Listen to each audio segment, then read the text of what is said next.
Test.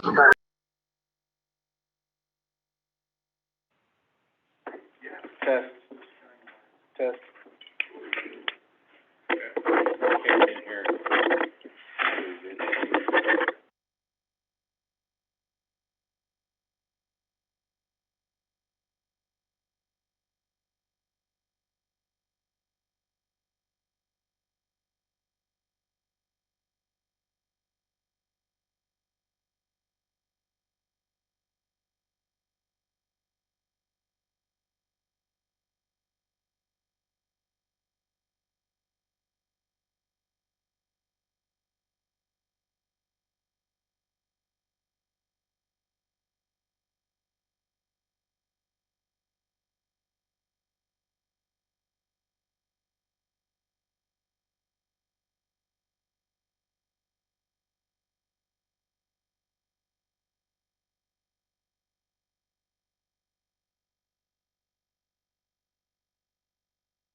Okay, it's Custer County Commissioner Bill Kanda. It's Wednesday, April 14th, 2021, at exactly 9 o'clock Kingdom time in Wetmore. And I'll call this meeting to order. Please mute your phones. I did mine already. And we will get ready to go. This meeting is Zoomed and it is on telephone lines as well. And the good news is we have 7 people ready to watch you guys perform today. We're lucky to have the Forest Service here for the Forest Service update as our key item today. So thank you for being here. All right, let's all stand for the pledge. And let's see if Jeff knows. Sorry. I pledge allegiance to the flag of the United States of America republic for which it stands, one nation under God, indivisible, with liberty and justice for all. Thank you, Jeff. Roll call. You ready? Here. Commissioner Flowers. Present. Commissioner Day. Present. Attorney Clint Smith. Present. And Clerk to the Board, Kelly. Thank you, Kelly. And, the agenda, I'll ask for some amendments here in a minute, but I'm looking forward to it. This might be one of the greatest meetings of all time. We might get out on time today, so thank you. Any amendments, Tom? How about you? None here. None here either. Okay, and we don't have any minutes, do we? I didn't see any new. That's right. Thanks. I blew by the audience introduction, so Jeff, would you tell us who you are and where you're from? So I'm Jeff Booth here with the USDA Forest Service on the San Carlos Ranger District. And I'm John Thompson, I'm with the Forest Service, San Carlos Ranger District, and I work out at Canyon City. So you guys run into each other once in a while? Yeah. Okay. Day, Wentworth. Dave Jarvis, Executive Director of Rainbow Trail Agency. Nice to see you. Jeff, what was your name? Say your name again. Dave. Dave Jarvis. Jarvis, I was gonna. Thanks. And I'm Chris Beaver, and I serve on the board of Rainbow Trail. Nice to see you too. Thank you. And last but not least. Destiny Chapman, I'm the District Manager of San Carlos Ranger District. Okay, and thank you for your introduction. If people online, if somebody has a comment, they will get their names if anybody wants to chime in. Okay, Commissioner items. Kevin, you got anything? A couple. I did meet with, Pete Howard. Vince and I went up there with him, Monday, that we discussed. First thing is, if this goes through and everything, they would want a lease from the county, preferably low cost or no cost coming in. About, they're saying with the equipment about $12,000 to update the repeaters. So currently, we're splitting the cost of that with, I think, 3 or 4. We would need to get with them. He's gonna send me a copy of a standard lease agreement or something that they have that we could look at and see if it works for us. What was his name? Daniel Bay. I was just thinking, well, if we waive a lease fee with them, then we'll probably hear some squalling from the rest of them. But the rest of them are all making money up there, so Yeah. I good wouldn't point. have a problem considering waiving those lease fees. And on that note, What? he's, Before you do that. okay, On the same thing, they said it's gonna cost $12,000. about $12,000 to update the repeaters, So in effect, they are paying a pretty good lease, if you think about it. backup power. And so they're going to look at trying to put in a backup generator. And then wanting to go to the other people in that building to see if they would like to share the cost of that. That's a good idea. So I'm trying to get a list put together of the people that are in there so that, we can try to get everybody on the same page on that. Is there backup power on these other guys? Do they have a generator? AT&T There's one has, generator in that AT&T So building, does yeah. that mean there's a propane tank up there already? Yeah. they're actually running, that's a diesel generator. Oh, it is? So, he was talking, a propane, so it'd be a propane tank and, TNT, so. That 12,000, was that for both stations or just?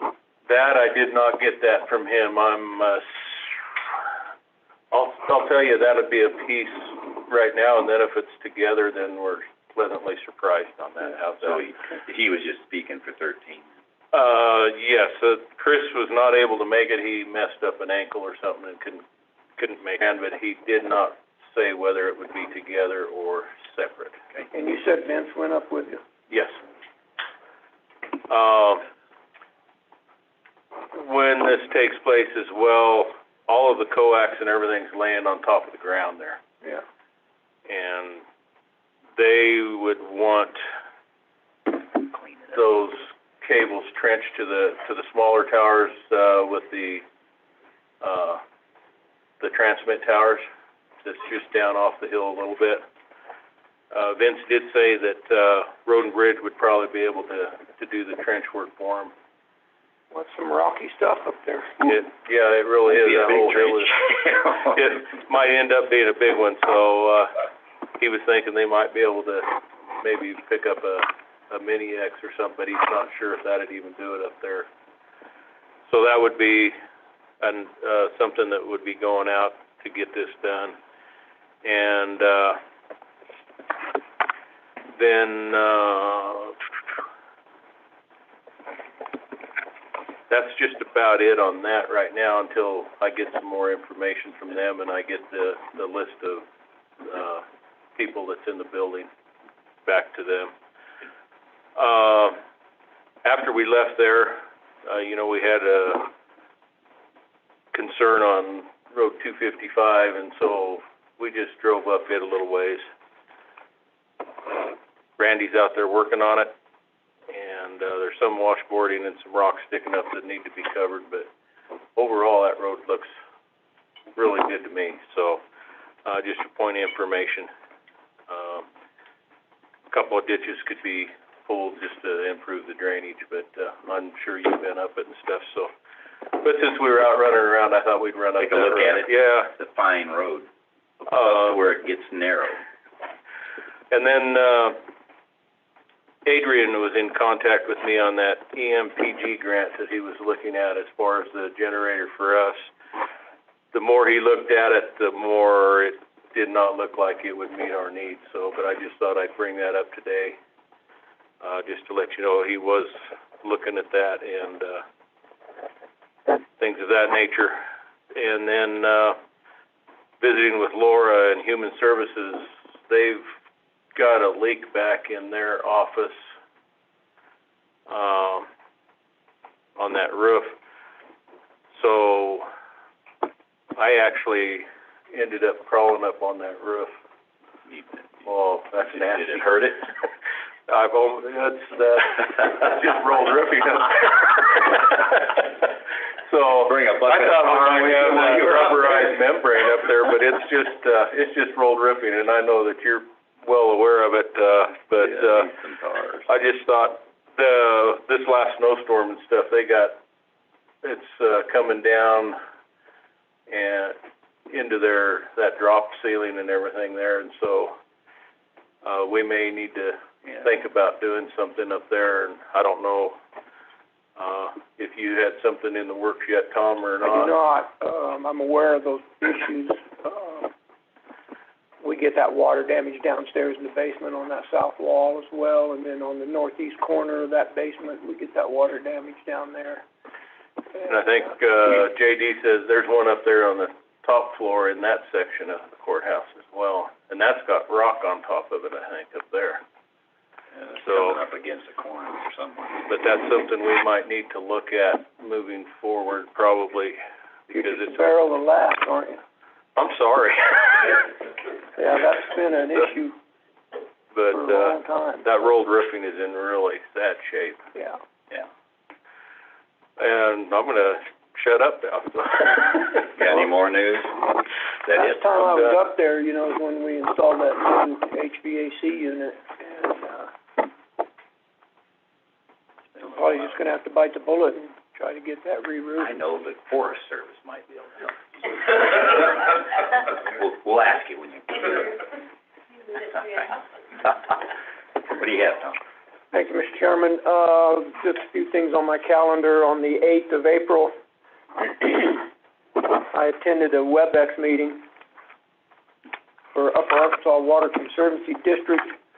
Unfortunately, I was able to connect, but it had no audio, and I couldn't get a phone connection, so I sat there and stared at it for 3.5 hours, hoping, well, wasn't 3.5 hours, but hoping that eventually that audio connection would kick in, so I didn't want to get off of it, so I just sat there and waited for it, and, I'm not gonna tell you I might have nodded off, but I'm not sure.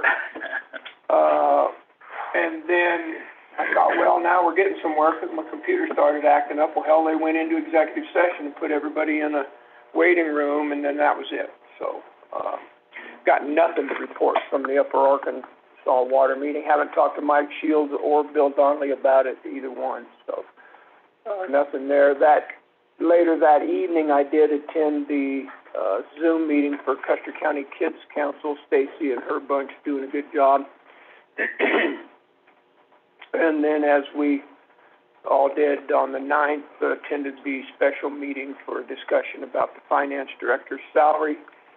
And then on the 12th, I attended the site tour meeting at the number 7 broadband tower site number 7, that's going to be on the Giroux Ranch. So, that was interesting. I was hoping this old goat wouldn't be here today, because he's going to raise hell with me about something. So I'm going to have to own up to it. Kelly, I was wrong when I told you I didn't think he was going to be here. And look, he comes rolling in here. Well, we got done sooner than we expected. So he'll want his pound of flesh, and No, he'll want his pound cake. he's going to try to get it off of me, and I got an excuse for him. So, so that's kind of my calendar. I do have some other things I want to bring up.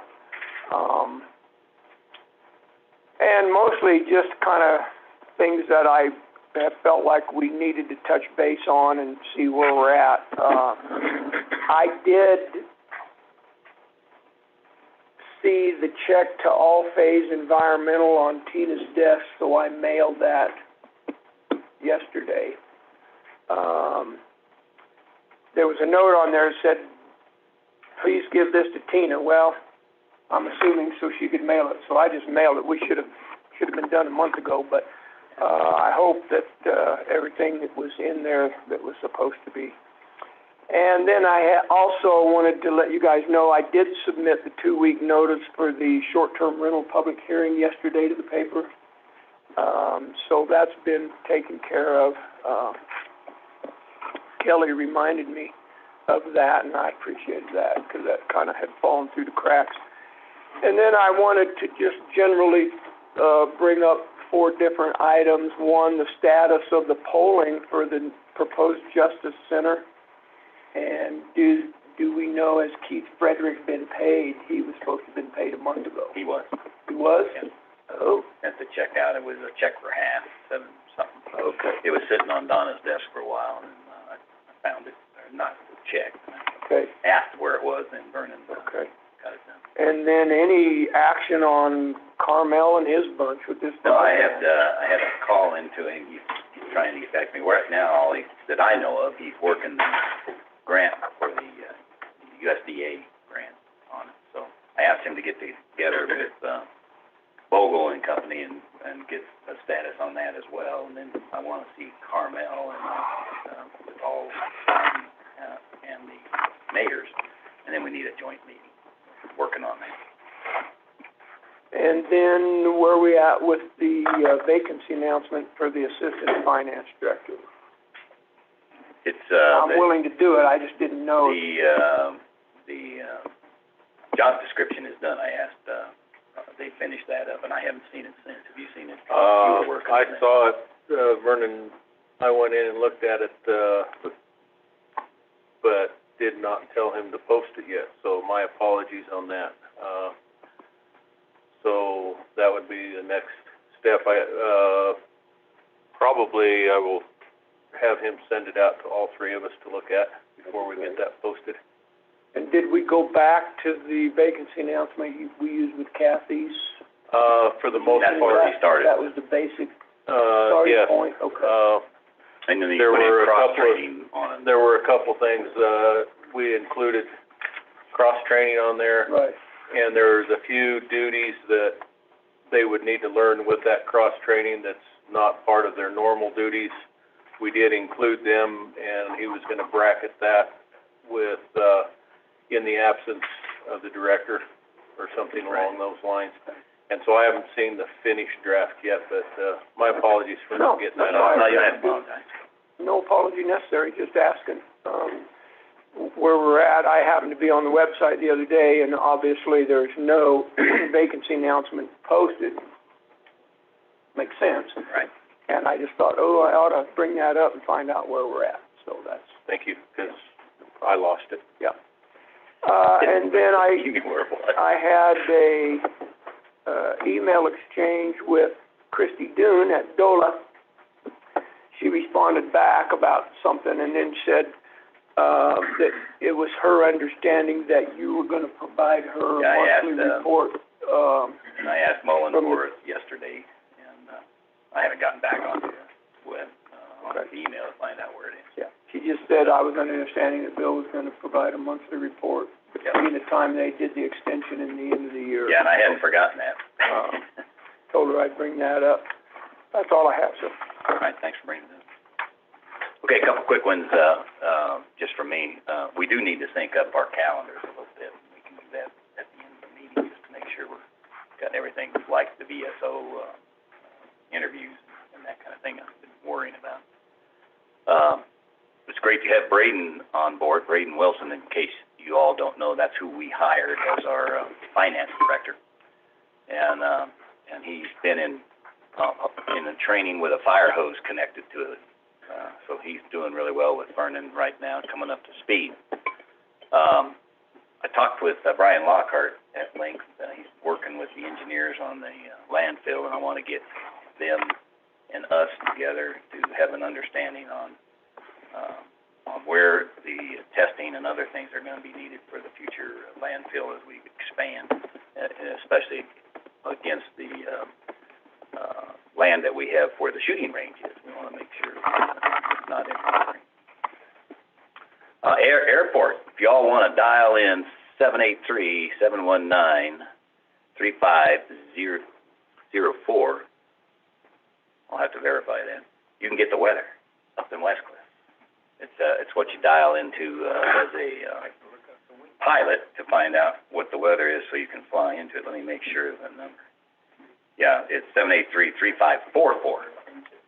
And it'll give you the barometric pressure, the wind speeds, the cloud cover, all that kind of pertinent stuff. It's kind of fun to listen to if you're not a pilot. And the FCC, FAA license hasn't been approved yet, but they look for that in the next couple weeks. And that, given, I think, is all I have for now. That's we haven't talked about already. Yeah. Mr. Chairman, I do have one other thing. In honor of my friend back there, Mr. John, sent me left a voicemail and asked about the status of the electrical work and the sprayer in the kitchen. And I would tell you, sir, that the day after the last meeting down here, I tested positive for COVID and was in isolation for 2 weeks. And that's no have been excuse, trying, John. yeah, that is no What is that all about? Here's the real excuse. I've been in brain fog for a week, so I have not done anything about either one of those.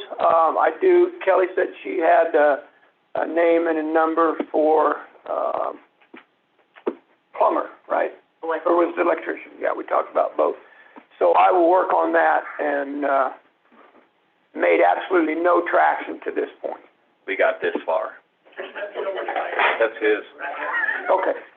Yeah, I'm assuming that we'll make arrangements to have them come look so they can give us a bid. I'll have to contact the plumber, but I'm assuming you'll want hot and cold both to that sprayer. So we'll cut into both of those feed lines. Next, he'll want a shower next. Thanks, sir. That's it. Okay, thanks. I'm waiting with bated breath for the attorney items. Well, after our last meeting last week in West Cliff, I took a much-earned vacation, paid vacation. Although that didn't make any difference to the chairman, because my first stop for gas in Raton, and there were 7 phone messages. Clint and I have a good relationship, even on vacation. Nothing sacred about vacation, huh? So I did my motorcycle trip down to New Mexico and over to Arizona and up to Utah and back. Wow. Got that, just in that little window of good weather there for a while. Yeah. So. How far into Arizona? Well, I went to Roswell, New Mexico, across to Holbrook, then up into... That's the long way. Yeah. Well, I just, and when I ride my motorcycle, I just go ride 525 miles every day. I don't really stop for anything else, Holy smokes. which, was a 1,756-mile trip, I guess, altogether. A couple days is all. Do that on your meals. Yeah, try that with meals, right? But I stop, and I like going through very rural counties and stopping and looking at the courthouse and imagining what kind of intrigue and rancor and everything Hanging. going on there. I feel like I want to stop in and just ask them, how do you folks do things here? Yeah, no kidding. Other than that, I worked on the letter to the editor that we discussed, and it'll be on the Board of Health agenda this afternoon. Okay, good. That's all I have to report. Did you hear anything back from the attorneys in Springs? No, nothing. Mason, is that the name? Mason Simpson, no, I never got a response to that when I asked for the list of the members of that organization. Thank you. No, thanks, Clint. You're welcome. Do you have anything, just out of sheer courtesy, I would like to ask you, Kelly? All right, public comment. Anybody have a burning issue that they need to talk to us about? That you don't want to just write hate mail to us, you can do it in public. You get email. No, we get nice advice. What to do with it. All right, no, nothing lighting up here, so, okay, thanks. Which gets us to the highlight of the day. Jeff? Well, thank you for... Wait, but you're coming up. So, new business, is there any unfinished business? No. All right, public comment, we're allowed, people might grill you, we may have some questions, we may even take some action if something needed, so that's what we do. So this is, the Forest Service update. Jeff, why don't you take over and just speak, Jordan, is there a mic close enough to these guys, or can we put one out there? Or we have him stand somewhere? Yeah. Use this one? Yeah, that's a good idea. Okay. Thank you for having us, and I'll let Destiny Chapman, the San Carlos District Ranger, kind of get us going, and then we'll step in, hopefully cover everything folks want to know. She's your warm-up act. All right, Destiny, how are you? Now the pressure's on. Yeah. So Jeff and I will tag team this a little bit, but just wanted to give you guys an update as to what the Forest Service has going on. It's been a while. Last year, we weren't able to do that for obvious reasons, so a few things to catch up on, and we're gonna cover a wide range of topics, so any questions or anything, just let us know. I think we'll start with talking about South Hart's gravel. So, as most of us know, the Junkins fire created some havoc on, Road 386, South Hart's gravel. We got the upper end open last year, and then late in the fall, early in the winter, we opened the bottom end which is actually the county piece. And so we made the decision to keep it closed through the winter, just people not getting stuck, creating issues in there. And then just 2 weeks ago, the road and bridge did get the county piece up in really good shape. So there was one section there that was looking pretty tough, and they got it fixed and ran graders through there and got the ditches pulled. So there is at least a trailhead down there on the forest now, so people can get to the forest. And like I say, Road and Bridge did most of that work. We had our forest dozer build the trailhead, and then we worked pretty close with Bill Donnelly too, since that road goes through this place. And we'll have that as a day use, area. We won't have overnight camping done at that lower trailhead. Yeah, they got it. Due to the risk of flood and public safety, we don't want folks parking there overnight that can't act quickly if we get a rain event. Okay, good. Thanks. There are also, the MAS, Module Airborne Firefighting System, I think is what that stands for, if I recall correctly. They'll be doing their training sessions, they'll do just water drops. South Hart's gravel in that area is where they'll be doing drops this year, so that training will be May 11th through 17th. We'll make sure to coordinate with the sheriff so that they know as well. But if folks see low-flying aircraft in that area during that time, it's a training exercise. It's kinda ironic, because they're not dropping water really, 'cause it's already washed out, right? Well, they are, They are gonna drop some water. yeah, it's the. Well, way to go, guys, why you letting them do that? It's the military planes that have these modular units on them that act like slurry bombers. Yeah, And it's their So practice so runs. they are gonna, And they're gonna practice right there in that South Harsh gravel drainage. I don't know why they can't practice up in Wet where we Mountain need Valley. I've got irrigation. blue water. I'm sure you'd hear about that. No, go ahead, So, and I like that, Will, Bruce here knows, so, the Wet Mountain Fire Department, or Wetmore, so. And then I'll let, What was the Bill. acronym for that? MASSS. Oh, MASS.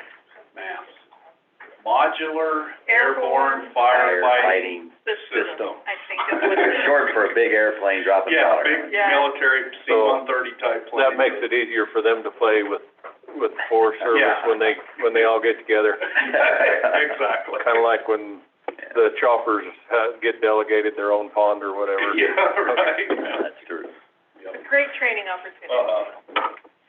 A little bit of field work that's taken place in the county. We did some pile burning this winter up along 12 miles, the Greenhorn, and then near Alvarado. You all probably saw that. Some of the Facebook posts. Yeah, That's gonna, that was a cool fire. yeah. Looks good.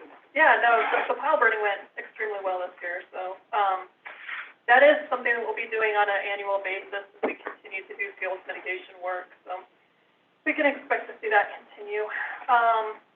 We are still waiting on a biological opinion from the U.S. Fish and Wildlife Service for the East Central Wet, Veg Management Project. That covers about 16,000 acres, in Custer and Pueblo County, so along the front face of the west here. So that'd be a 10-year project. So once we do get that biological opinion, we'll be able to sign that decision and then pursue funding so we can actually implement that project. We're gonna continue to look for prescribed burn opportunities in the fall, likely down around Black Mountain, along 12 Mile Road and Alvarado Tanglewood area. So that's all gonna depend on burn windows. I don't know how that's gonna look this year, just given the drought conditions. We'll have to see how the monsoon's set up, so we have opportunities, we'll be looking to do that. On Monday, the 12th, we had our first stakeholder meeting with, I think we're calling it Central Arkansas Collaborative. So that's a joint effort by the Forest Service and the Arkansas River Watershed Collaborative, really just looking at the 5-county area the Ranger District covers and talking about opportunities for fuel mitigation projects and how we can partner together to leverage effectiveness of those treatments across the landscape. So we're trying to build a interactive map that the counties will be able to look at and see where mitigation projects have been occurring, so we can see where we might have some opportunities to tie some of that work together. I think that's going to be some really good effort on that. I really appreciate the county's efforts to work with local communities on mitigation efforts and some of the upcoming work I know that the sheriff and the state extension office are looking at doing. Happy to be part of those, and thank you for inviting us to talk about it. Regarding timber, we've got a lot of timber sales still going on. So the Morale salvage sale and the Scout Ranch timber sales, those were completed last year. The Blue Lake sale that's up on the Greenhorn has been going on for a while. That should be completed by July of 2022. And then we will have a third sale up on the Greenhorn going out for bid in third quarter of this year, and that's called the Amethyst Creek timber sale. So that's a fairly sizable timber sale up there. And of course, we're busy continuing to sell fuel wood permits. I know Jeff is selling quite a few of those. We will be doing some more thinning around the Scout Ranch up on Highway 165 where that timber sale occurred, and that may result in some public fuel wood opportunities in that area as well. So.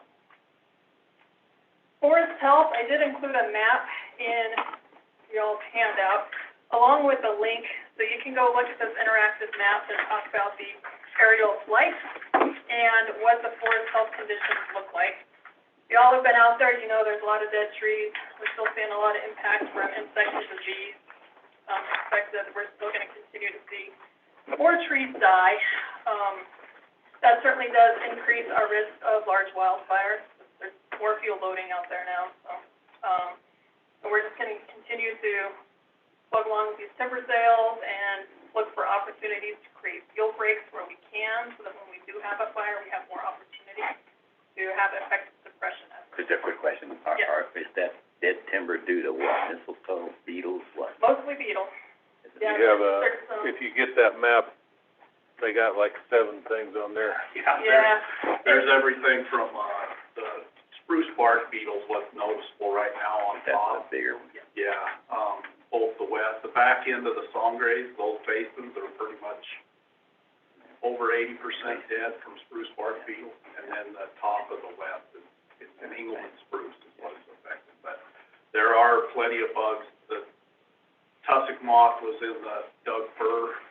No, that was a number of years ago. It seems to be not staying that high. Pine beetle hasn't shown a ton of activity, mountain pine beetle. Because all the pine are dead. Well, and they just haven't, now, the spruce bark beetle ran out of spruce, so it's hitting lodgepole in the songgrays. We don't have a lot of lodgepole in the songgrays, pretty good patch up there on Horn. Yeah. And then another patch around North Brush and one at Alvarado, but the spruce bark beetle's actually switched over to lodgepole because they don't have any spruce left. Survival of the fittest. Yeah, the Ips beetle is, they're kinda expecting it to make a rise. It mostly affects, pinyon juniper.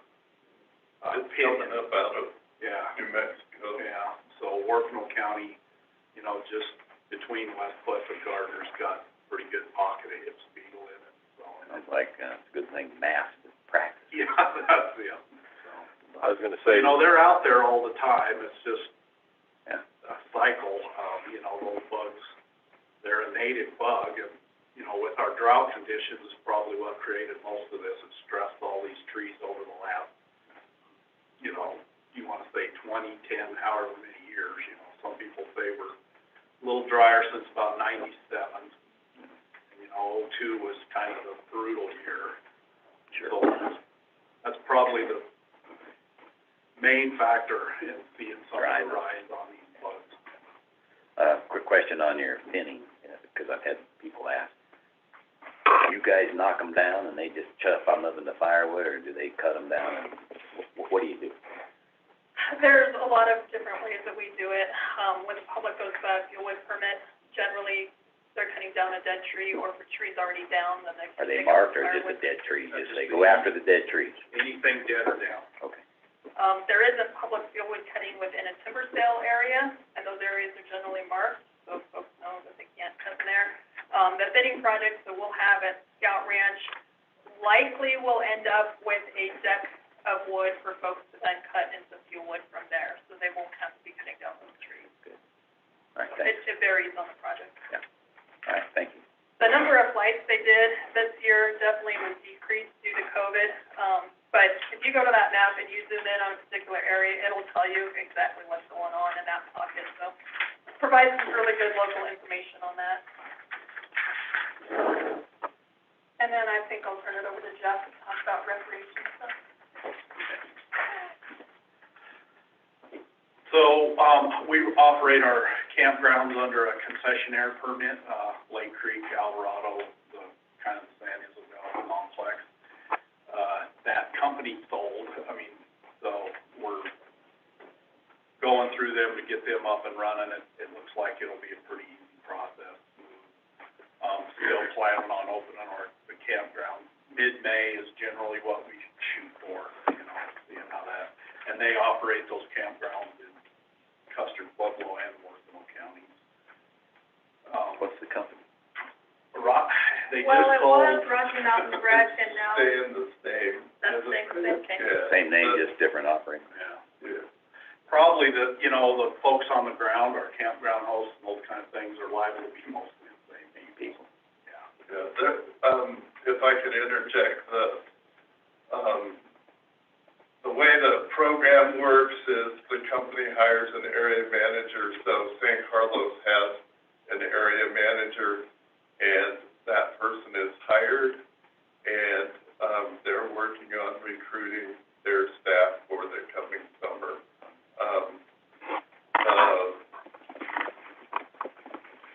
That's the permit process, it's involved in the Denver office and also in the Washington office. But time is of the essence from our side and the company's side to get that all, going. And, you know, some of it has to do with being sure to, check the insurance and some of that type of stuff. Good. And last year we had a delayed start with opening the campground due to COVID. We Due to don't water, anticipate- too. Well, water is a continuing issue. Water's always an issue in campgrounds. We don't anticipate we'll have a delayed opening, date this year, but things can change. Yep. So last year, of course, with COVID, the use on the forest went up substantially. Our typical weekdays in the Sangres in the west, you don't really see a whole lot. Now, our weekdays look like weekends, and our weekends are Mass.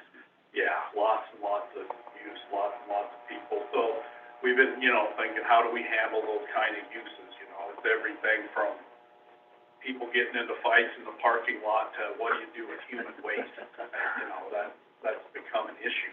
Yeah, And so we're trying to deal with those type of things and how do we plan for that in the future? Because we don't think, even as COVID slows down, we don't think that's gonna end. Everybody figured out the forest is pretty cool. Yeah, people are like, and that's, it's public land. We've been pushing for years trying to get into certain places, urban areas that don't have a clue that they can go see these things. And now it's working, so we need to be ready for it, and I think we're getting close. At least we recognize the need. And I think with that too, we're seeing, a little bit of a different user base. And so, people that may have been, say, used to going to movie theaters on the weekends, they haven't had that option. So a lot of new users out there, which is really exciting to have new folks introduced to the forest. And it's created some challenges and opportunities for us in some educational realm as well, just trying to help them understand that land ethic. So it has created some challenges, but we see that as an opportunity. So the old people and the new people don't necessarily blend well together all the time? They may have different ways that they are enjoying the forest. That's a very nice one. It is, the new people just don't, it's new. It's new. Where do you go to the bathroom? What can we do with our dog? How do I park my car? What road can I go down? What do I do on a road that's one lane and somebody's coming at me? It's those kind of things that. What's a fish? Yeah. Well, RV sales were up exponentially last year. So, folks came out and bought brand new RVs, and then they learned how to use them on the forest. And they learned how to drive them, and so they learned where they can and cannot go, generally the hard way. That was one of the big factors, where can you get? Some forest roads you don't wanna put a trailer on. Or a 30-foot motorhome? Yeah, 30 foot. So those are the kind of things that, it's a learning curve for them, So we have our usual contingent of outfitters and guides that are out there. We have our normal, what we call our priority ones that are there every year that we're all used to. And then we have some temporary ones that we issue permits to where they want to do just one trip here or do a certain activity over here. We do have a couple of big foot races. We've had the one at Music Pass, the hardcore endurance races, the 100-plus mile races, where they run up to the top of Music, run down the Rainbow to Hermit, run to the top of Hermit, and then back to Music. And they do this for fun. Guys, Those guys really know how to have fun. Yeah, well, and we've got another one this year that'll be a wet mountain one, where they're gonna start in Beulah, run over the top of the wet mountains to Gardner, and then back to Beulah. So, it's just different on a foot. They're on foot. And no bike, getting permits and any bike races? Well, Yeah, we do have one. there is a motorcycle, A motorcycle. not pedal bike. We haven't had requests for that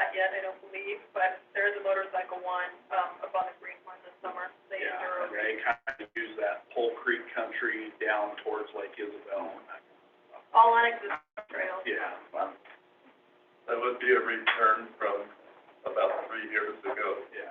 so they, that's good. they come back. Cycle through now. Yeah, they move around, so. They were on the Rio Grande last year, so it's our turn. It's your chance, Clint, get your bike up on a trail. Yeah, That's pretty it. good motorcycle. That'd be a problem, you know. Yeah, you can do it. I might not have it quite ready for those yet. That event has 3 groups too. Yeah.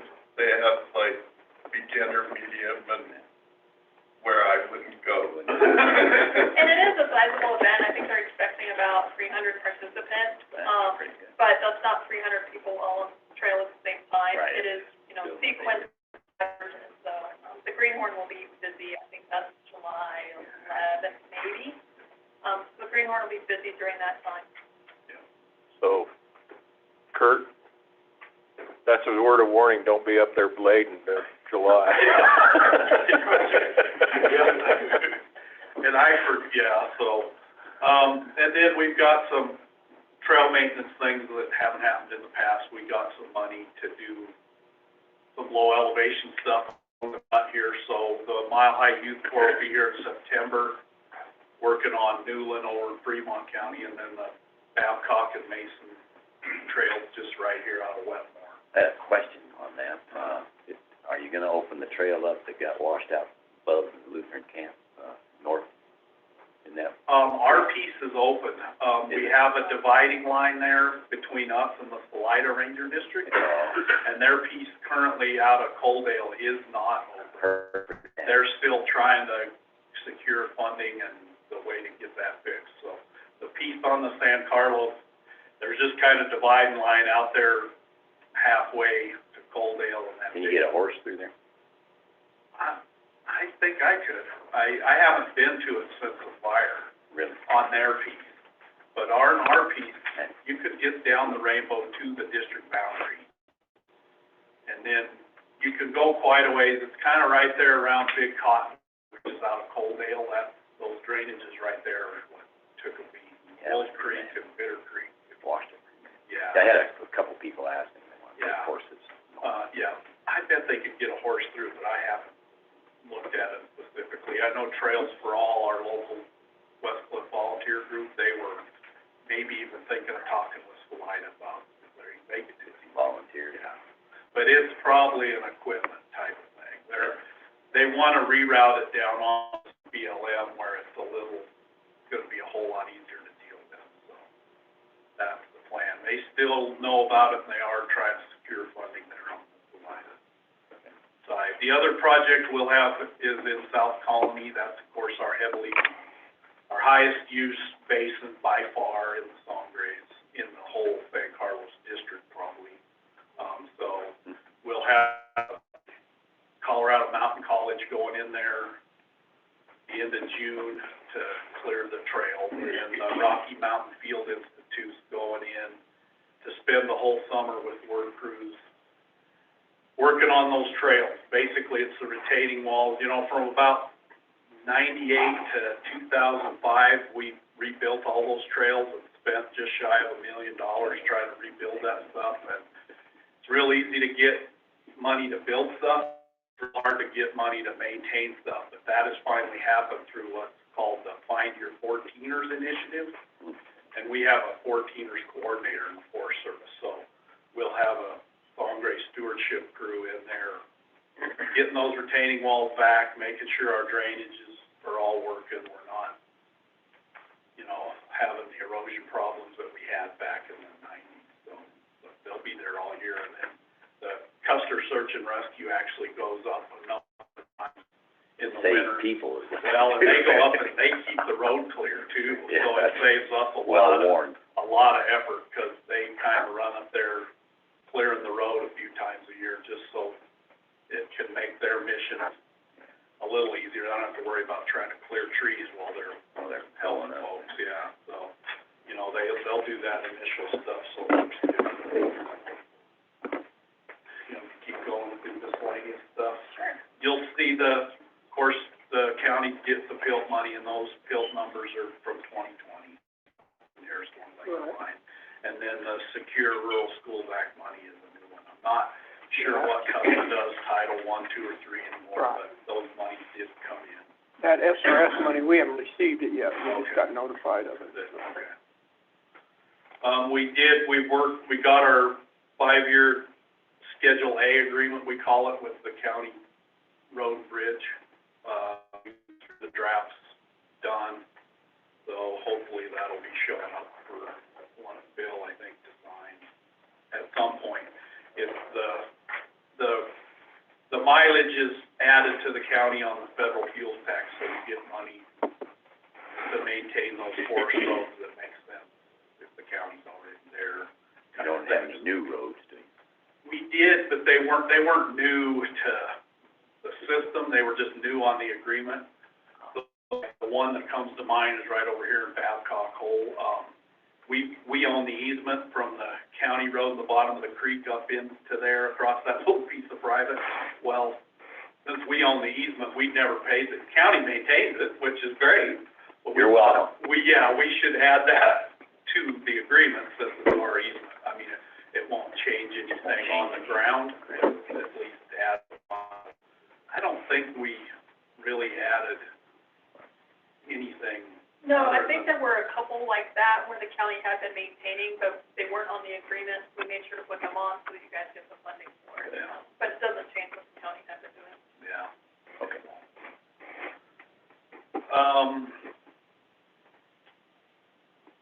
I think that's all I got up here. Yeah. Okay. I mean, and if there's something that comes up.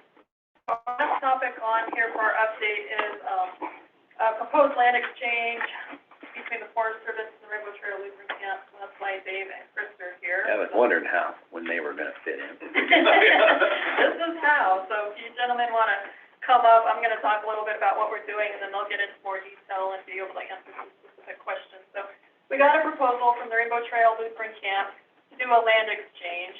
And so there's some maps included in your packet that talk about the parcels that we refer to. So what we call the federal parcel is where the camp currently sits. So it operates under a permit with the Forest Service, but is operated by Rainbow Trail Lutheran Camp. So that is a federal piece of ground. And the proposed exchange would be this non-federal parcel that is actually over in Lock Park. It's actually in Fremont County. We're dealing with parcels of land in both Custer and Fremont. And so they have approached us about this potential land exchange. It's something that the Forest Service is interested in. You can see on that Lock Park parcel that is an in-holding over there, and if we were to secure that, that would give us continuous ownership in that area, make boundary management and fuels projects easier for us, and provide some opportunities for grazing over there as well. And so we're talking about 100 acres where the camp currently sits over near Hillside and near our Lake Creek campground. About 67 acres of that in Custer County, and the other 33 are in Fremont. And then the exchange would be a 120-acre parcel over in Fremont County at Lock Park. So if the exchange goes through, the Forest Service would reserve a right-of-way along Road 198 for maintain that public access up to Ballman and Rainbow Lake. So we would still. So who maintains that? We do. We maintain that. Do you? The county maintains up to the Lutheran camp, and then we maintain beyond that.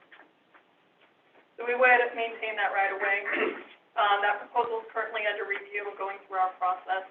And then, Dave, more information you want to know. If you guys would give me a few minutes, I'd like to let you know a little bit more about us, so you know why we even want to do this. And I think that's an important piece for you as we go today. I'm going to give you another map. These are blown-up versions of what they've already given you, but it'll show you the outline of the actual parcels in the Thank you. Thanks, sir. To tell you a little bit about our place, people have been recreating on the property we're on right now for 100 years now. It's kind of cool. The Porch family had a hunting lodge there back in the 1920s. In the 1940s, it was taken over by the whole family, that kept it as a resort, and then in 1957, the Lutheran Church took the property over, turned it into Rainbow Trail Lutheran Camp at that point. And it's had a great history since that time. We're in our 64th year of being in that location. A typical summer for us, last year was not typical, but this year's going to be much closer to what it is. We'll have almost 1,500 people that will come through our site and come into our county.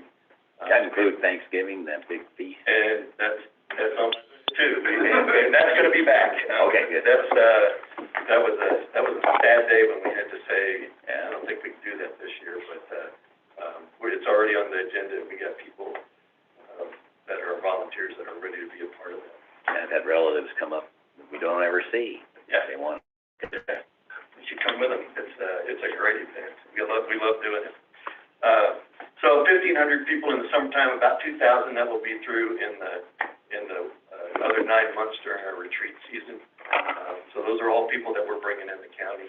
I think one of the things that we wanted to emphasize is that we want to stay here. We want to be in this county. We want to make sure this camp is here for future generations. And we've had a great relationship with the Forest Service, very cooperative, and I think it's been great. But some of the things that, from an organizational standpoint, it takes some time, as this land exchange will show you. We started talking about this in the 90s, really started efforts in 2008, and here we are in 2021, and we're still going. We still have at least a couple more years for this process to finish if we go to the end of it. Just from a planning standpoint and management standpoint, our board has said, boy, it would be nice to be able to put those master plans, strategic plans together and move at the pace we want to move, rather than having to wait sometimes up to 2 years. I think when we built our pavilion, it was a 2-year approval process before we could even break ground on that. So just some of those kind of things. But we want to be in this valley. We still bank locally. We have an office in Canyon, but most of our work happens here. And so we've made the conscious decision, we're going to keep banking here. We still use Lowe's as part of our food for our food service. West Cliff Petroleum we run every vehicle we have through there every single year, because we want to support what's going on in the valley as well. And we do that Thanksgiving dinner, which you should all come be a part of. It's an event that we do up there. So why the exchange? Some of those we've mentioned already. One of the things for us, it's kind of a weird deal. We're licensed child care with the state of Colorado, and so because we work with kids, and because we're on public lands, we can't lock the gate and say you can't come stay. We've made it work, but just for the long-term security and safety of the people that we do serve, those kids that we serve, this will put us in a different place to be able to do that as well. And as I said before, we want to be here for a long time. This is home for us. This is home for many, many, many people. And really, the only way to acquire federal land is doing an exchange. You can't buy federal land to do the swap. And so we spent many years working with the Forest Service to find the right piece of property, and I think we found it. And we hope that everybody's going to win out of this. That's the intent of an exchange, is that the public wins as well as the parties that are involved with it, and we think that will happen. One of the things that we're going to do, I'm going to let Chris talk about this a little bit, is we're working with a conservation easement so that we really protect the forest edges that we will be neighbors with at that point, so like the campground will always be a great sacred place for people to go. So, Chris, you want to step into some of those benefits? So, certainly with any exchange, protecting the public interest is something that's very important, and I can share with you that it's very important to us as the board. I serve on the directors.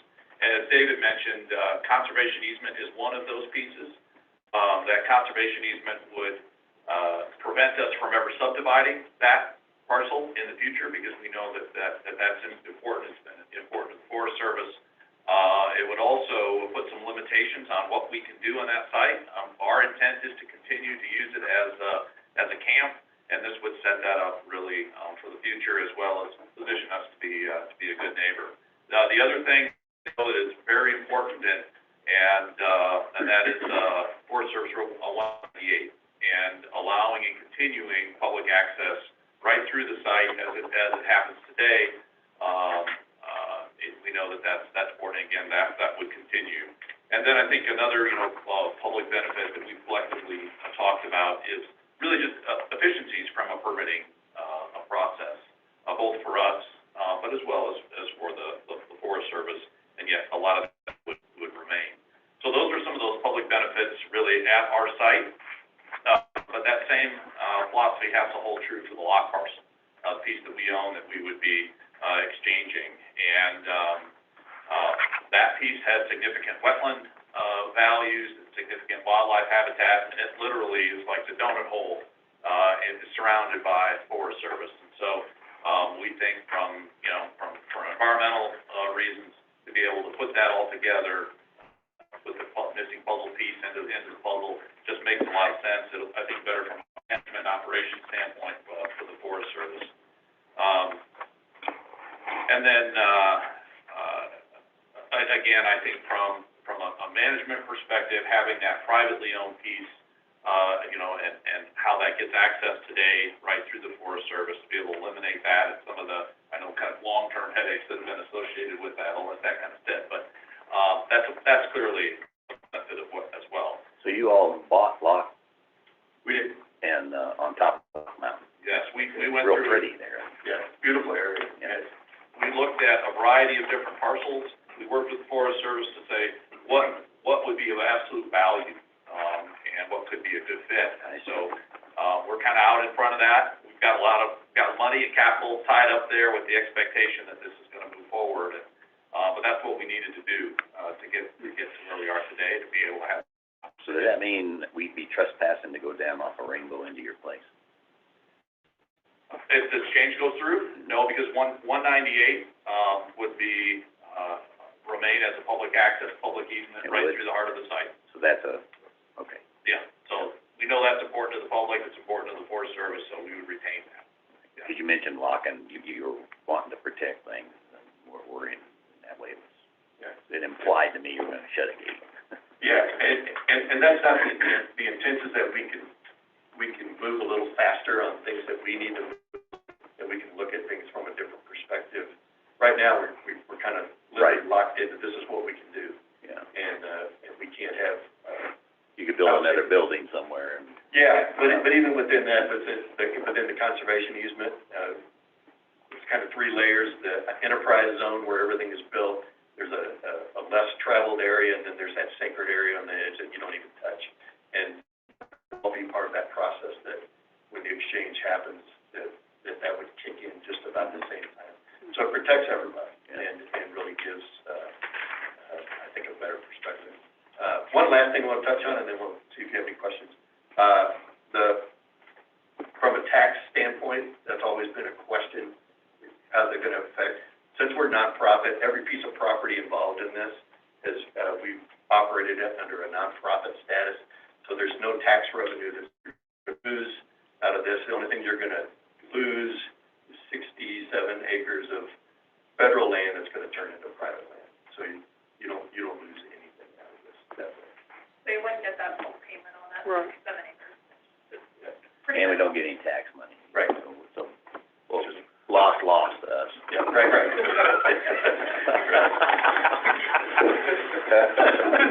Thank you, guys. And what are you guys gonna do with Lock Mountain? You can't hunt elk on it now? No, What are you gonna do with the top? that's the beauty, if that becomes Forest Service land, it's public land, and so right now, there is. Nice little park right in the middle of You the can private. see that there's a fence around that. Yeah. And once that becomes Forest Service property, it would not have a fence, and it would be open to the public. Okay, so we get sort of a win. Looks like it'd clean up the boundary lines a little bit. Greatly clean up the boundaries. Just for my own information, where is that in relation to the Burden place? It's quite a bit north. I thought it was. This is right in the middle of Lock Park. Yeah, that's real pretty. I mean, Yeah. really nice. It was probably, and I'm guessing, but I bet it was probably just the old Dilly cow camp. Well, there used to be a corral up there. I don't know Yeah. if it's still there. Yeah, there's some old buildings that we have to analyze and stuff like that. The land history up there is that, that actual private parcel was larger, and the Forest Service did acquire a portion of that previously, and then, you know, this here would, finish the steps that, the agency had chose to do in that acquisition plan previously. So, I mean, when we look at our lands records, I'm not sure where that, I think that, when you look at the map, it was right of it, was where we had acquired the land previously. And it is a real nice parcel. I mean, we were up there a couple falls ago, and I picked up a real nice old shed, so there's a lot of nice habitat, really nice meadows. See bear out there. Yeah. There's definitely public benefit to that becoming a federal piece of road. So if I understand what you said correctly, you specifically bought this lock property for the sole purpose of this exchange? We did. Wow. Because when I first looked at these maps, when we got them, I thought, somebody must have donated a piece of property to the camp. I wish they had. Yeah. Would have made the exchange a lot cheaper, Well, wouldn't it? and the Fremont assessor called us and said, what do you know on that property? And we don't know, because we overpaid, we feel like we overpaid. But part of that was that with the Forest Service, this really, as our consultant described, this really was the best cookie in the cookie jar. And there just aren't that many out there. And we felt like for this to happen for the long term, because we want to be here, this was the best move. And so, people did donate and donate generously, and we paid cash. So. How many people are on your board? Yeah. So what we would love for you guys to consider is, a letter of support that we can include with our feasibility analysis. It's in process right now. That's part of this process, with the Forest Service. And so I have some samples I can leave with you from other counties, that have done the same thing. And, anything else you want to add? Well, I know, I was just gonna ask, how many people you have on your board? We have 9 that are actual board members. We have a 10th that, represents our regional church. That's part of that, Well, believe it or not, I've lived there for 35 years, never been to the camp, driven by, it's on 198 going up, but, you need to come for a tour. We'd love to host you. yeah, thank you, appreciate that. Fabulous place. It's doing great work, I think. and, you know, they can't take a risk on buying this lost parcel. You may not have won. Yeah, we talked, so they knew that this Oh, was a they parcel had we were an interested inkling? in, so they didn't purchase it blindly, but, you Yeah, know, good. as David mentioned, this is a long, lengthy process to go through these land exchanges, so it really shows their commitment to, you know, making this go through. And Forest Service still is part of government, right, so there's always that. It does not go quickly. Things with the government rarely do, but, yeah, you know, so they're showing their commitment to this. It is a piece of ground that we're interested in as an agency, but as we go through this, there are so many steps. As Dave mentioned, we've been talking about this and working through this for a long time, so we're in this preliminary process of feasibility analysis.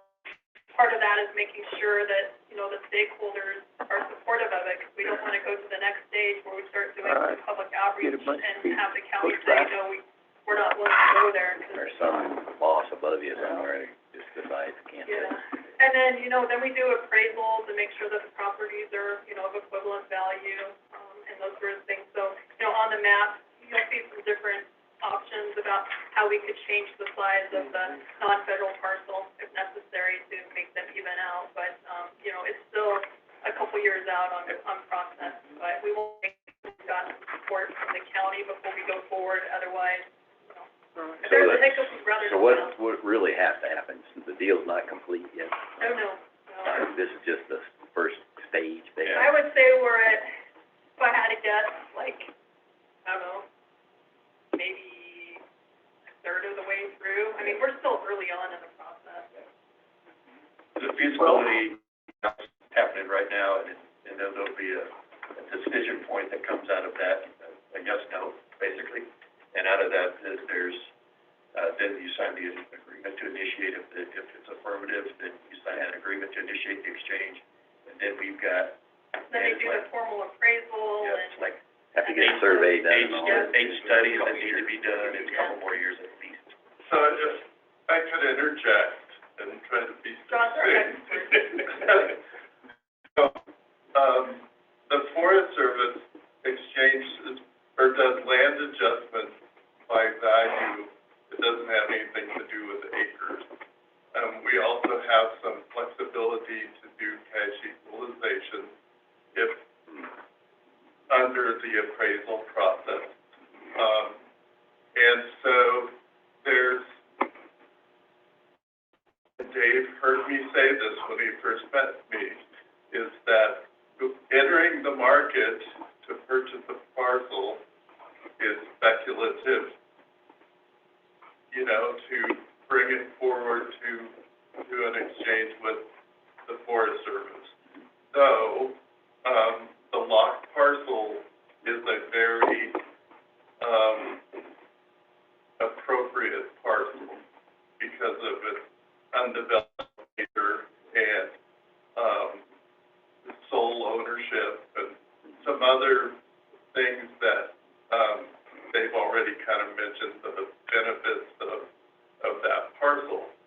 So we do this, feasibility thing, then we go to an agreement to initiate. That's typically when we do the valuation portion of it and finish up of the analysis pieces of it. And then we sign an agreement to exchange, and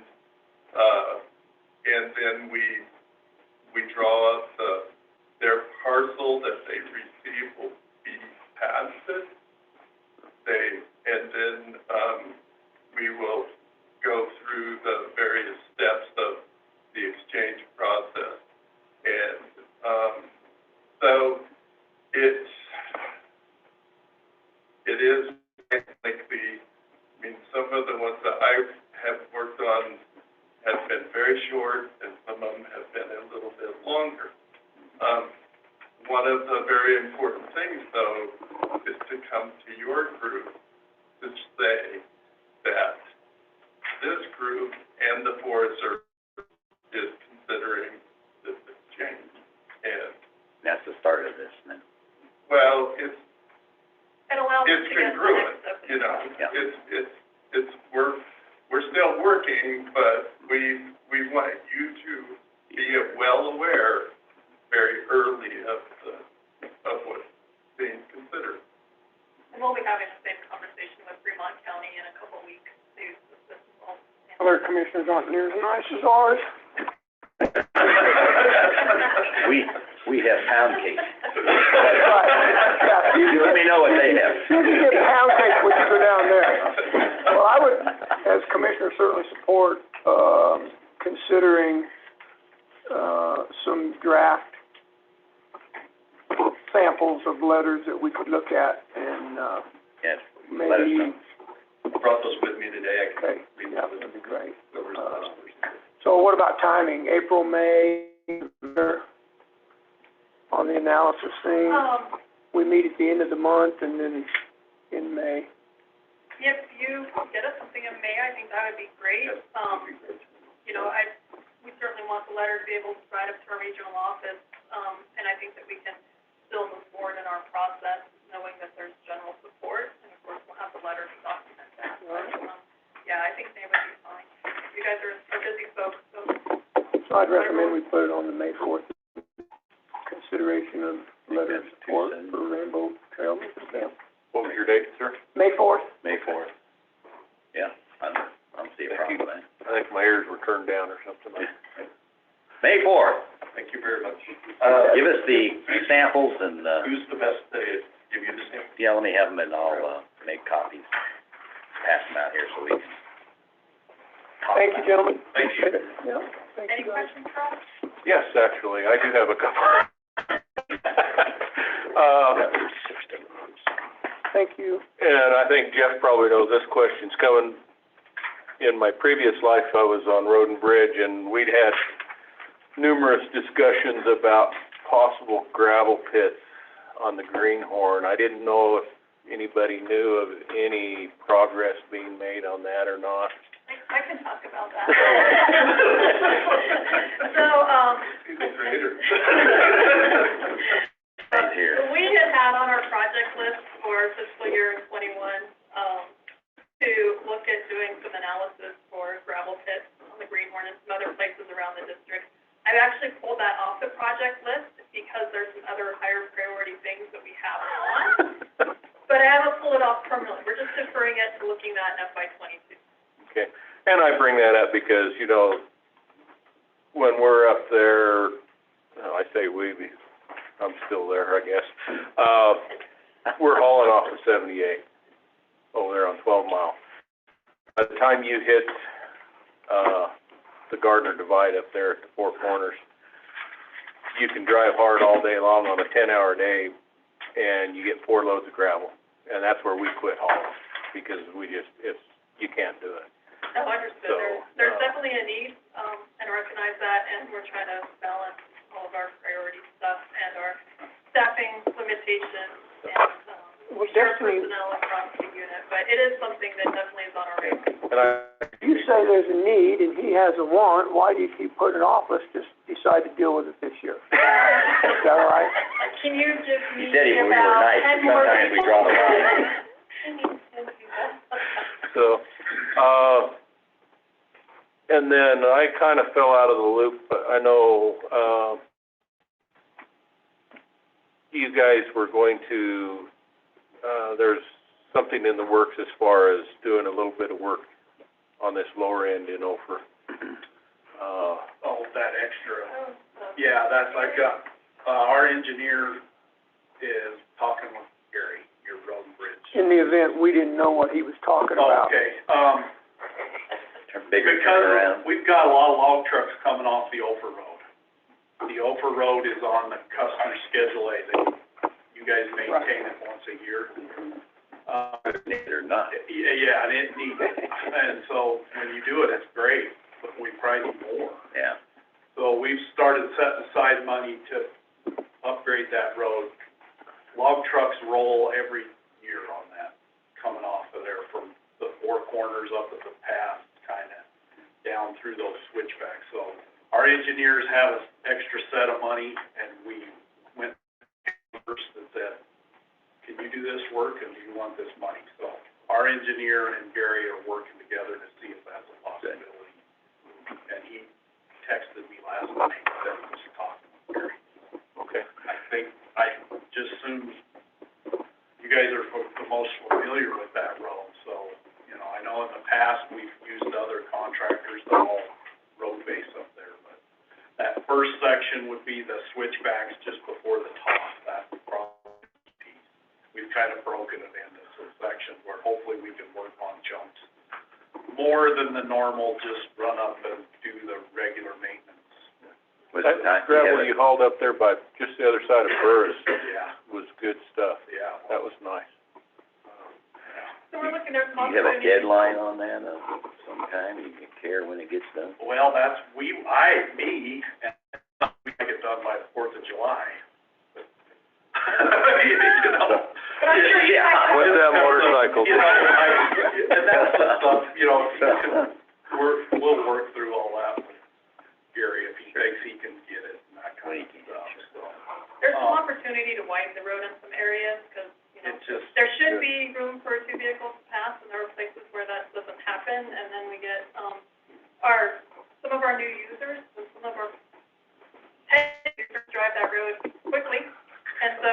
around a corner with big log trucks, that's when we tend to have some issues, so, there's opportunity to widen it. There's also some road work that's going to be done up on the road up to the Deer Peak Communications site for future timber sales, so that is gonna be taking place this summer, I do believe. I think kind of in regards to that, I think Kurt had mentioned, and you might have mentioned, I think that might be the spot where you're having trouble with missing the road. Yeah, that's their On that corner, that needs a pipe extension Oh, it does. or something. Is that the same corner we're talking about or not? So Kurt had brought that, maybe if you wanted to visit with him, you guys could figure out exactly where he's talking and stuff. Yeah. Hopefully we could do something, work together and get something like that, to make that beneficial as well. Sorry, I'm doing road and bridge stuff for you. Thank you guys. Good. Appreciate it, thank you. Thank you. Yeah. All right. Thank you. Thank you, guys. So that's it? The show's over? Okay. Good judge. How about we take 5 minutes for a quick break? Anybody disagree with that? It's up to you guys, I'm good at pressing on, we Just only giving have one everybody more an item, opportunity. right? Yeah, we just have one more item. You okay? I'm good. All right, let's keep going. So, I think, this is the consideration of hiring a planning commission secretary. Did you talk with, you wanna talk about this, Tom? You talked? Well, yeah, I did visit with Vic, I was at the last couple of planning commission meetings. Obviously Jackie Hobby has been serving as their secretary. From the outside looking in, I gather that for whatever reason, she decided she didn't want to do that anymore. So, It was voluntary for her point of view, I guess, there. yeah, I think historically, the director of planning and zoning has always been their secretary. So I can't really speak to the why. I just know that, Chairman Barnes sent us an email, asking us to pay the secretary. You know, Donna Hobby told me that in the past, there actually was a paid secretary for the planning commission, but for a long time, it's just fallen on the shoulders of the director of planning and zoning. Do we know how, Yeah. Oh, was it? do we know how much time? Is this, quarter time, half time, full time? Oh, it'd be just on an Be like as-needed a, basis. it's hard to find somebody as needed, Um, it's almost impossible. Yeah. So, what I would recommend to the board is that we ask the planning commission to do the legwork and try to find somebody and then come back to us and say, hey, we found somebody that'll do it for X number of dollars, and we can consider that. I certainly am not willing to go find a secretary for the planning commission. I think that's their job. Well, it's like, you're right, directors, people that work for them, find people to work for them. I would have a question as well in the different volunteer groups that I am involved with, like, you know, the fire department over here, the church, different things. We actually designate a secretary from our members. It's still a volunteer position. I did not know if Well, this is something that should fall under or not. I had that conversation with Vic, and I basically relayed the same thing. A lot of the organizations in the county, their secretary comes from their membership, and, the entire planning commission felt like they needed to concentrate on what they were doing and not having one of their members sit there and try to record everything. So they weren't real thrilled about the idea of one of their members being the secretary. But I guess we would pull the reins on that if that's what we decided to do. Well, they, don't they have, members in waiting, so to speak, that might, Possibility. that would be something to ask, who There are alternates. volunteers, The alternates are supposed to attend every meeting so that if a member doesn't show up, they automatically move an alternate Seems right like in that'd there. be a good volunteering, So, secretary, I'm not thrilled about the idea either, because as far as I know, that would be the only government entity in the county that has a paid secretarial position. Airport, one of their members serves as their secretary. Fair board, same thing. The statute says that the secretary either can be one of the members or could be on the outside. The planning commission does not have any kind of a budget. They don't. Correct. It'd be our budget. It's already, and all of the supplies, everything else that, are used for secretarial purposes comes out of the hobby's budget. And I assume maybe that would stay the same, all the printing and everything else, that somebody else would be doing. Well, do you wanna talk with him? I sure can, yeah, I can do that. And give him the option to use. Do we wanna, indicate to them that we'd like to see them come up with their own secretary, either out of their membership or find somebody, and then let's talk about Yeah, both, I think that's good. That's, My preference would be if they could find someone from their ranks, whether it be an alternate or something like that. that's a great but, idea. I think, as I understand, at least a lot of what Jackie does for the planning commission, she would continue to do, the applications for SUP, things like that. Right. She would do all that, handle that process, and she just wouldn't be the one actually sending off the agenda and all the other documents for the meetings, and she wouldn't be taking minutes at the meeting, somebody else would be doing that part. Yeah, I think that's great. Like, he's an alternate that can do it. And I wouldn't be dead set against And so, hiring somebody to do it, but I would definitely prefer that it came from within the ranks. I'll convey that, thank you. yeah, good. That was easy. You got any input on that? I'll open it to the public. So, you wanna move that, or do we wanna just agree? No, I think just by Just by consent, consensus, so, I'll reach out. all right, let's do it. Okay, that's the last item, unfortunately. Any additional items to bring up? I do not, just a reminder, Board of Health meeting this afternoon. Yeah, I think you should invite all of them to come to the Board of Health. I think they should. If they really cared about the county, they would. Yeah. John has a question. Chairman. Oh, there he is, I didn't see. Oh, okay. Tina's doing well. She came home a little over a week ago, and she is recovering. She had other complications that made the Rona bug make it worse on her. Took a lot of, it would say again? No, she's been out for almost About a week. almost 10 days or so, I think. No, she's home. She had a requirement for a lot of oxygen initially, but now she's down to just normal almost. Looking forward to getting started again, but it's going to be several more weeks. She was very weak, and caused by other complications that made it harder for her to recover from the virus. And then the virus got recovered, and it just had the infection in her lungs that required more care. Doing well.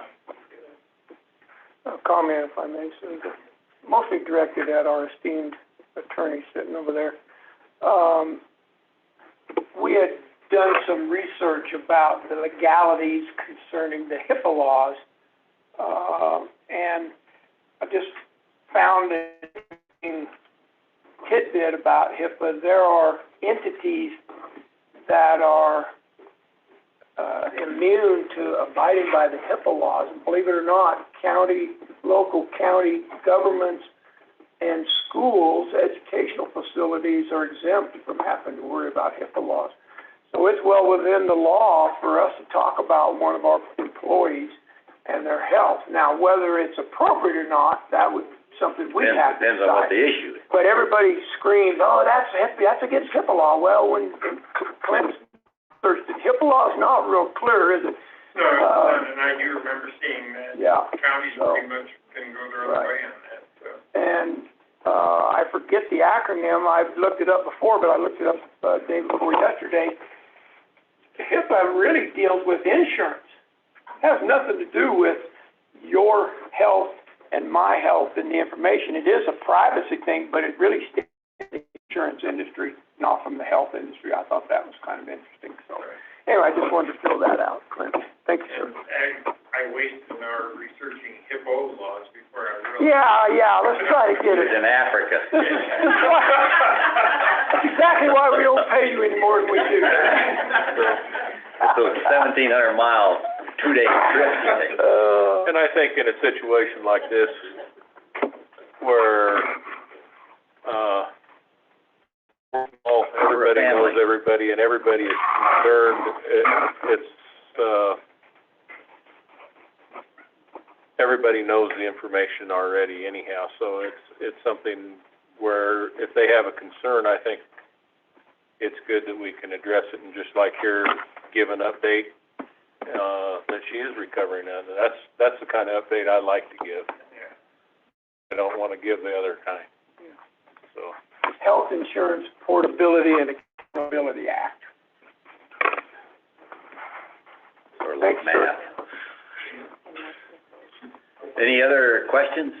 General questions? Okay, sounds good. Anybody online?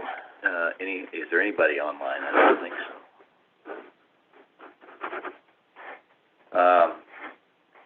I see Reggie there. Does she have anything? I don't think so. Nothing for me. Good morning, gentlemen. Nothing to add. Okay, thanks, Reggie.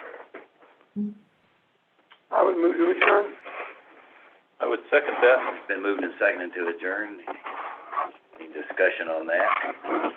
All in favor, say aye. Tom? Aye. Yeah, you said it. Kevin? Aye. And aye. Hey, it's 10:30 and now I can get a piece of pound cake. I wanna know if there's been anything going forward about a fuel tank at the airport, so that when we have conference this summer,